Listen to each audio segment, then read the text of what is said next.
This is the Apollo Lite from Vernee. Now this phone is anything but light. Well, the ROM is light on it, but spec-wise, it's not light at all. It has a deca-core Helio X20 CPU, 4GB of RAM, a Mali T880 GPU, 32GB ROM, 3100 mAh battery, a 16-megapixel camera, and a fingerprint reader. So is it any good? Well, that's what I'm here to find out. The 1080p 5.5-inch display is covered with Gorilla Glass 3 and has 2.5D glass. There's also a front-facing 5-megapixel camera. On the rear, a 16-megapixel camera with a dual-tone LED flash, and below it, a fingerprint reader. On the right side, volume up and down and power buttons. On the left side, the dual SIM trays there, so we have one for a SIM card, the other for micro SD if you wanted to use one, or another secondary SIM. On the top, a 3.5mm headphone jack. And on the bottom there is a Type-C port for fast charging. You can fully charge the phone in about 1.5 hours. Loudspeaker and microphone.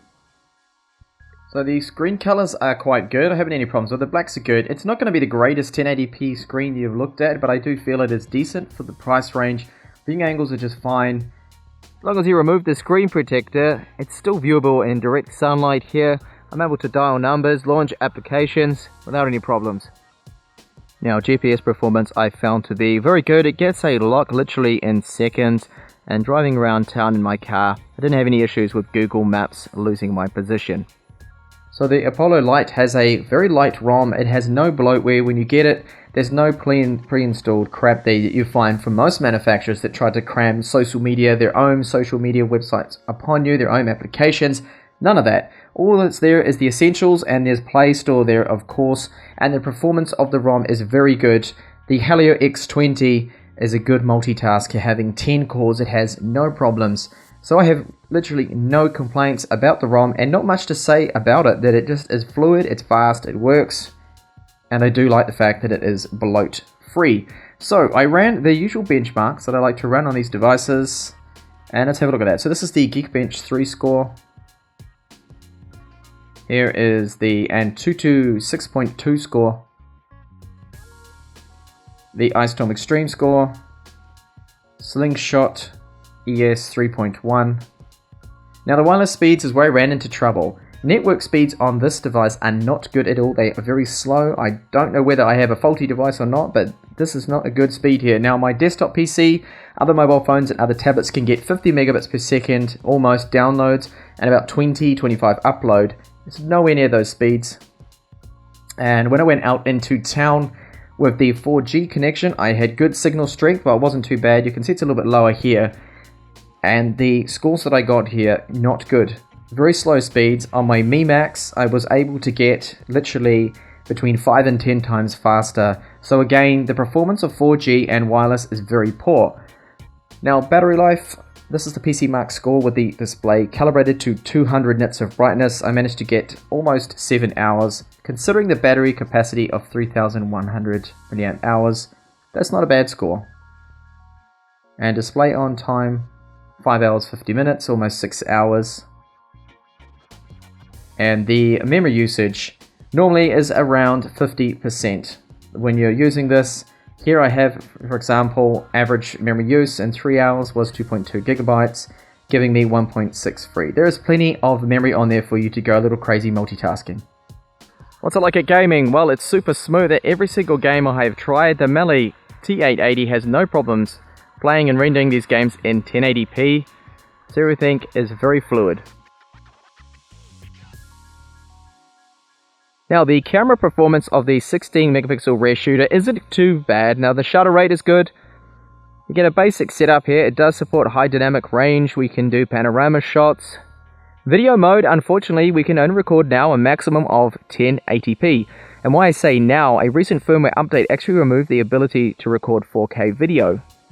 Now we only have just a basic setting here, which is video quality high, which is 1080p. That's as high as it's going to go. No 4K setting there, unfortunately. I'll quickly show you here a few samples of the front and rear cameras. This is a front-facing camera sample. It has a 5 megapixel front-facing camera, and we'll see how it adjusts to different lighting conditions. I was just in the shade then, and now I'm going to drive into the sun, because I'm not looking at the camera now because that would be dangerous. And here is a rear camera sample. Now the audio has been recorded on the phone itself, and you can only shoot in 1080p. For some reason they disabled the 4K option with a recent firmware update, which is a real shame because that was one of the features of the phone. Hopefully Vernee is going to bring back that option.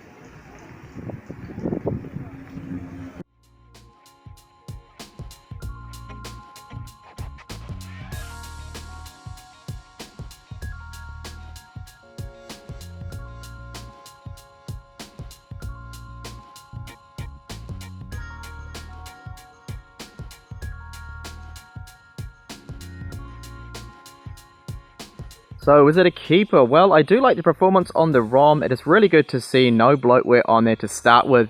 Not like other phones where you have to spend 10 or 20 minutes going through there disabling and removing all the bloatware crap that they normally pre-install and try to force upon us. Now, the performance of the ROM itself is very quick and snappy, can play all the latest games. The build quality is good.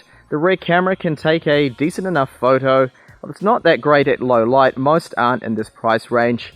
And the fingerprint read I found to be hit and miss at times. And now it'll work most of the time, but when you need it to work the most, it will sometimes fail on you there, and you have to have 2 or 3 attempts to get it to unlock. Now the camera, why on earth did Vernee go and remove 4K? Now they advertised this quite heavily that it can record 4K video. Just to go ahead and remove that beats me. That seems like a very stupid decision there on their part. And the voice call quality seemed to be a little bit muffled at times.